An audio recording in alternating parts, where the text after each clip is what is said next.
a fun video. I'm actually really, oh girl, I'm excited to make this video. I'd like to make a video on how I have been growing and retaining length for my natural hair. Already, please check out my natural hair story that I made a few months ago and posted on here. Since then, I have learned a lot about my natural hair. I have type 4 hair. I don't know, I'm assuming it's low porosity because water just tends to sit on my hair. Water and product. I don't know exactly like if it's type B or type C. I know the middle's type C. The middle is probably type C, yeah. But I'm excited to make this video today. So I kind of just want to go over like my typical hair routine and then show you guys some products and some things that are just like my go-tos that I absolutely have to have, that I noticed have just like a great effect on my hair. I'd like to offer you guys some tips that I've learned that maybe you can try. Please keep this in mind. When you are trying to understand your natural hair, remember two things: research and assess. What I mean by that is whenever I started this natural hair journey, I researched the heck out of type 4 hair, and I did not want to become a product junkie. And I also have to be careful with what products that I use on my hair because I have very sensitive skin.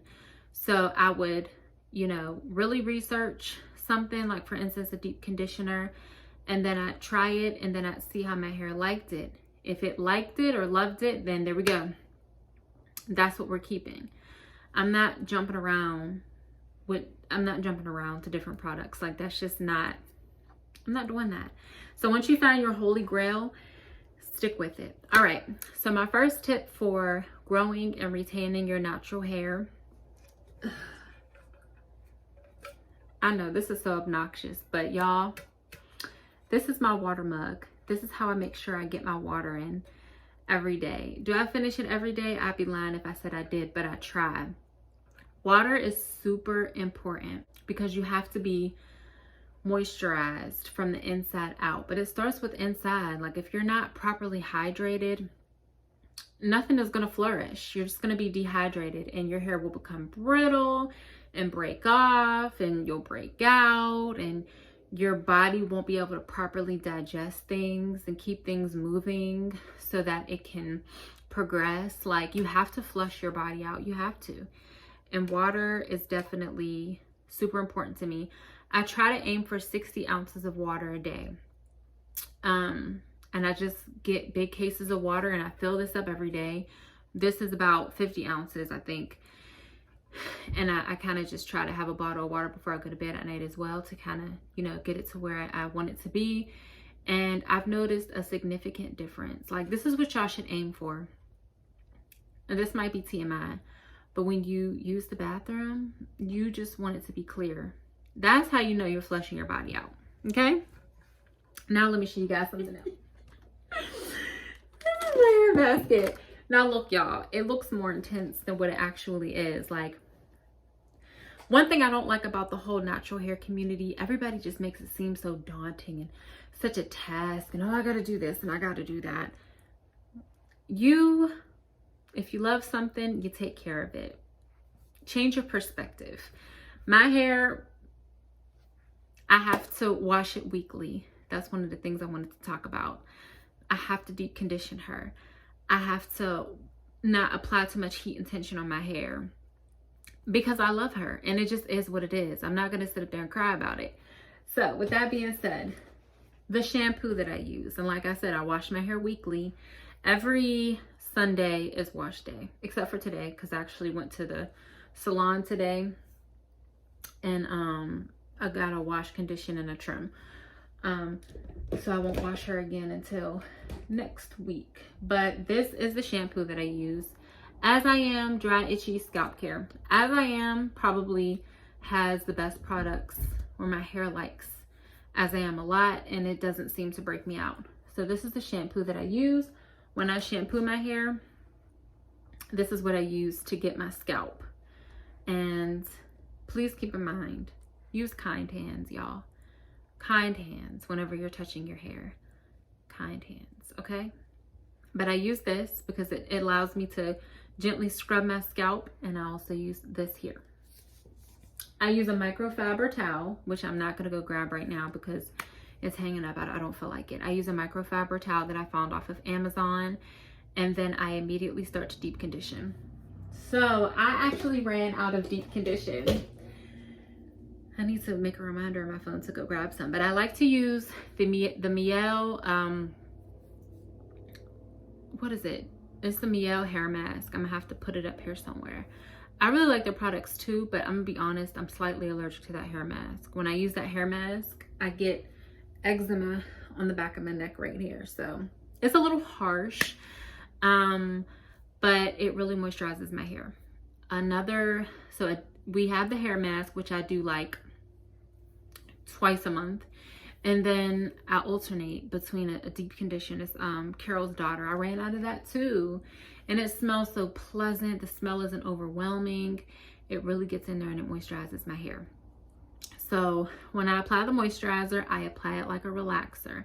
I section my hair off into different parts. You have to section your hair when you have a lot of hair, else you're gonna get overwhelmed and start getting rough and frustrated and tearing. I section it off with clips like this. I have a bunch of these, and you know, like these two. And then I apply the conditioner, like I said, like a relaxer. This is the brush that I use. I just really started incorporating this into my hair routine, and it's made such a difference, y'all. It's a Tangle Teaser. I tried a Denman. It didn't work for me. I don't know how to use a Denman brush. I just felt like I was ripping my hair out. This allows you to control the tension, and you kind of just start at the ends and then you slowly go up to the top. And then I put a plastic bag on my head. And then, because I have low porosity hair, I use heat when deep conditioning. So I found this on Amazon. I put one of these on, and then I warm this up in the microwave for 70 seconds. And I let it sit on my head. I'd be lying if I said I let it sit on for 20 minutes like the bottle says. I let my conditioner sit on for hours because I use it as an opportunity to get stuff done, like multitask. And then I wash my hair out with hot water because low porosity hair appreciates heat when deep conditioning and when washing out, you know, your products. And I section my hair off again with my clips and stuff. And then depending on the hairstyle, my favorite hairstyle has been to, and I don't want to hear it, I like to blow dry my hair out, okay? I use low heat, and I use a heat protectant, Amazon, and a little bit of argan oil, Walgreens, and a leave-in condition, as I am once again. And then I go through, and on low heat, I use this. Huge game changer with hair. It's the Knot Doctor. Got it from Target for like $30-something. It allows you, first of all, like I said, it's low heat. These are big enough to have your hair in it to where it's not ripping out. And you just slowly, you start from the bottom, and you just slowly go to the top. It does not take long at all, y'all. I stretch my hair out, and then I typically do Bantu knots because my hair, she just seems to thrive off of Bantu knots. Now, when I'm doing them, I'm making sure, like I said, I'm using kind hands, low manipulation. I twist her before I do the Bantu knot, you know, low tension, and then I just put her up there. And I sleep with a silk bonnet on. And if I ever need to like pull my hair up or anything like that, we only use silk scrunchies over this way. And then lastly, this is something that I'm just about to start incorporating. I found this off Facebook. So it's a head wrap, and I figured I could use it like if I need to, you know, work out, or if it's a rainy day, because I hate, my hair does not sit well with moisture, like the environment. So I can just like twist it and then put this on. You guys have probably seen it. It's a YGN product, and the inside is silk. We have to remember, like, even my pillows, y'all, my pillows are silk. So These have been my go-tos, and I feel like this is how I'm getting my natural hair to thrive and to retain length. Please keep in mind that everybody's natural hair is different, and that's why I said you need to research, and then you need, if you want to try it, you need to assess to see if your hair in fact really does like that, because it'll let you know. It'll definitely let you know. Always use kind hands when you're doing your hair.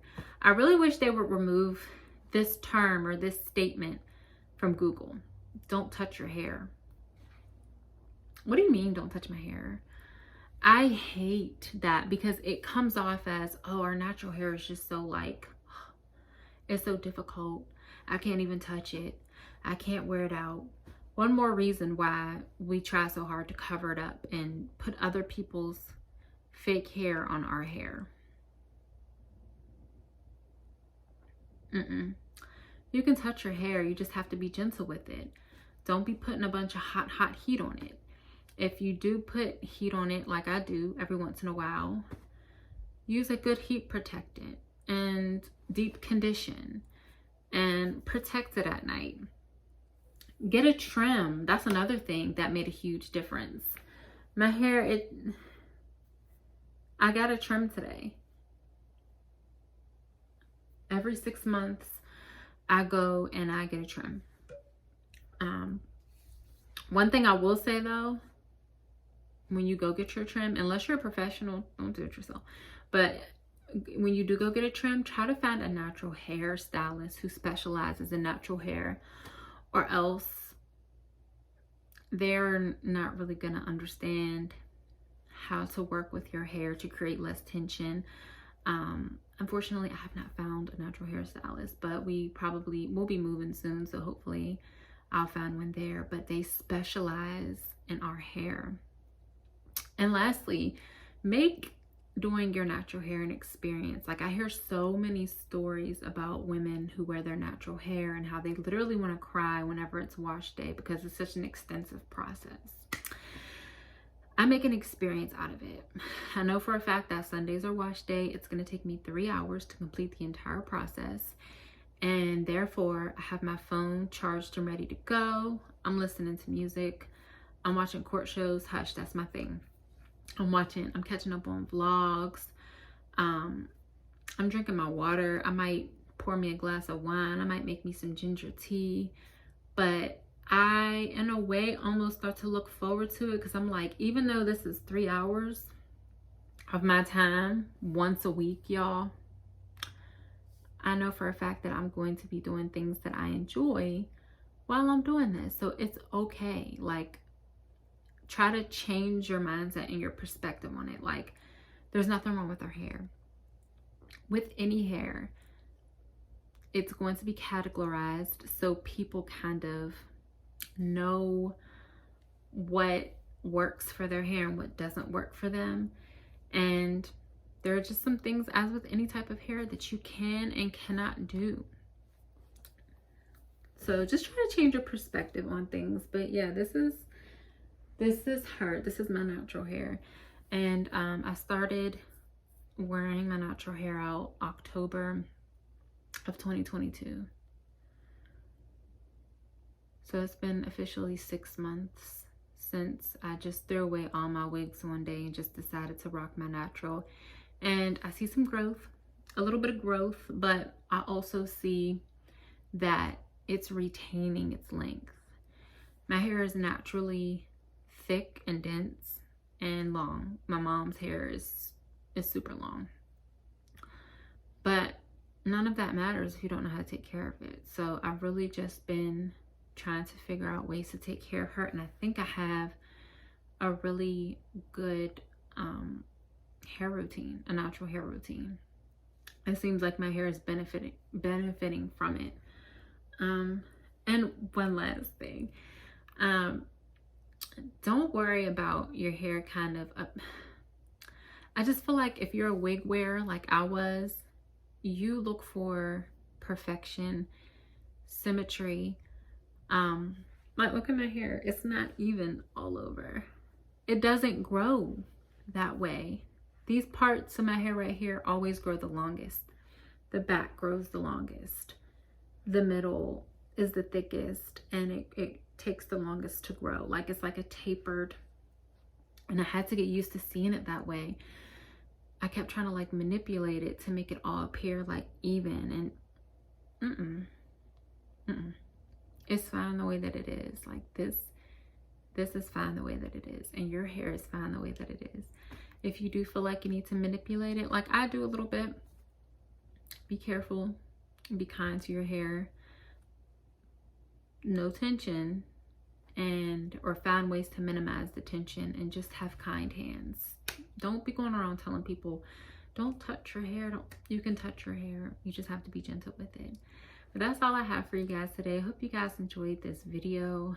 I really enjoyed making this video. If you guys have any questions or anything like that, please leave them down below. Thanks. Bye.